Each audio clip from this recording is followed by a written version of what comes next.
म्हणूनच एखाद्यावर विचार केल्यानंतर विश्वास ठेवा. सोने बनायचे असेल तर त्याला आगीत जावे लागते, तेव्हा त्याला काही फरक पडत नाही. त्याचप्रमाणे यशस्वी व्यक्ती होण्यासाठी तुम्हाला अत्यंत कठीण वाईट परिस्थितीतून जावे लागते. चुकीची व्यक्ती तुमच्या आयुष्यातून निघून गेल्याशिवाय योग्य व्यक्ती कशी काय मिळणार? कोण काय करतंय, कसं करायचं, इतकं या सगळ्यापासून जमेल तितके दूर राहा, तेव्हा शक्य तितके आनंदी व्हाल. वेळ नक्कीच येते, पण ती योग्य वेळीच येते. म्हणून नेहमी लक्षात ठेवा, जे लोक तुमच्याशी स्पर्धा करू शकत नाहीत ते लोक तुमचा तिरस्कार करू शकतील. मूर्ख लोकांशी कधीही बोलू नका. मूर्ख लोकांशी वाद घालल्यास नुकसान तुमचेच होईल. अशा लोकांशी वाद घालणे केवळ तुमची लायकी कमी करणे आहे. त्यामुळे मूर्ख लोकांपासून शक्यतो दूर राहा. जिथं ज्याच्या नावाचं अन्न उरलं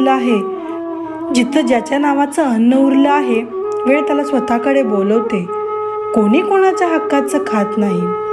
माणसाचे फक्त 2च गोष्टींशी नाते आहे. एक म्हणजे स्वतःचा गैरसमज आणि दुसरं म्हणजे मानवी वीडियो को लाइक करके कमेंट में हर हर महादेव मन. मार्ग असेल त्यामुळे तुम्ही तुमचा स्वतःचा मार्ग निवडा, कारण तुम्हाला तुमच्यापेक्षा चांगले कोणीच ओळखू शकत नाही. मनापेक्षा चांगली सुपीक अशी जागा नाही, कारण जिथे कोणतीही गोष्ट वाढतच जाते, मग ते विचार असोत किंवा संपत्ती. इतिहासात साक्षी आहे, ज्या व्यक्तीची बरोबरी कोणीच करू शकत नाही त्याची हे जग बदनामी करायला सुरू करते. रागाचा थेट अर्थ असा आहे की स्वतःच्या चुकीची शिक्षा स्वतःला देणे.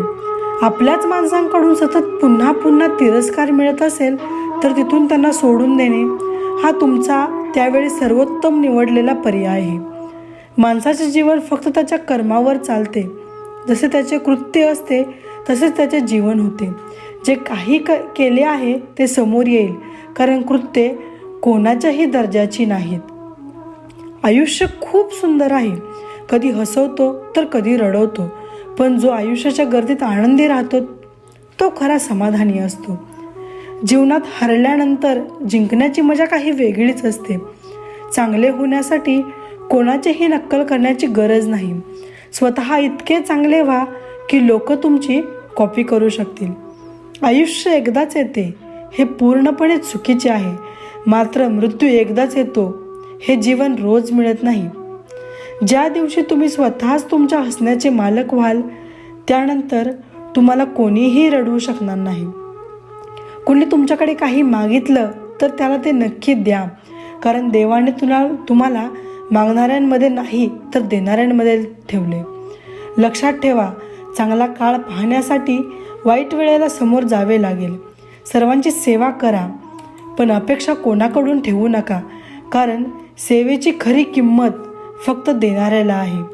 नेहमी तुमची नजर तुम्हाला काय नको आहे याकडे ठेवा. तुमच्या स्वतःकडे नाही. अन्न आणि पाणी पेक्षा मोठा दानधर्म नाही. आई वडिलांपेक्षा मोठा देव नाही. आयुष्य सर्वात मोठे आहे. गुरुमंत्र असा आहे की तुम्ही तुमचे रहस्य कोणालाही सांगू नका. गरजेपेक्षा जास्त आदर आणि वेळ दिल्यावर लोक तुमचा आदर करणेच सोडतात. ते तुम्हाला कमी दर्जाचे समजतात. लक्षात ठेवा, यश कधीच मागून येत नाही, भिक्षा मागूनच मिळते. यश मिळवण्यासाठी तुम्हाला स्वतःहून कठोर परिश्रम करावे लागतील. छोट्या चुका टाळण्याचा प्रयत्न करा, कारण शेतकऱ्याला डोंगरापासून नाही तर छोट्या दगडांपासून धोका असतो. तुमच्या चुका मान्य केल्याशिवाय कधी चांगली व्यक्ती बनू शकणार नाही. छोट्या चुका टाळण्याचा प्रयत्न करा. देणे सुरू करा आणि सर्व काही येणे सुरू होईल. सन्मान आणि संपत्ती अहंकारात बुडालेल्या माणसाला स्वतःच्या चुका दिसत नाहीत आणि इतरांचे चांगुलपणाही दिसत नाही. जीवनात तुम्ही जितक्या कठीण प्रसंगांना सामोरे जाल तितके तुम्ही मजबूत व्हाल, तेव्हाच आयुष्य खूप सोपे होऊन जाईल. हा जीवनाचा नियम आहे. लक्षात ठेवा, अपमानाचा बदला लढून नाही तर समोरच्या व्यक्तीपेक्षा जास्त जिंकून मिळवता येतो. वाईट करण्याचा विचार केला तर उद्यावर ढकला. चांगलं करायचं वाटत असेल तर ते आजच करा. जो आपल्याला फसवतो त्याच्यासारखा दुसरा शत्रू नाही आणि जो आपल्या वाईट गोष्टी आपल्या तोंडावर सांगतो त्यापेक्षा मोठा मित्र नाही. स्पष्टपणे बोलणाऱ्या व्यक्तीवर विश्वास ठेवल्यास विश्वासघात कधीच होत नाही. जीवन जगण्याचे 2 मार्ग आहेत.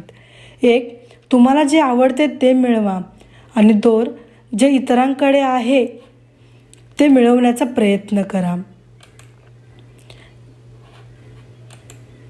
जे शक्य तितके ऐका आणि शक्य तितके कमी बोला.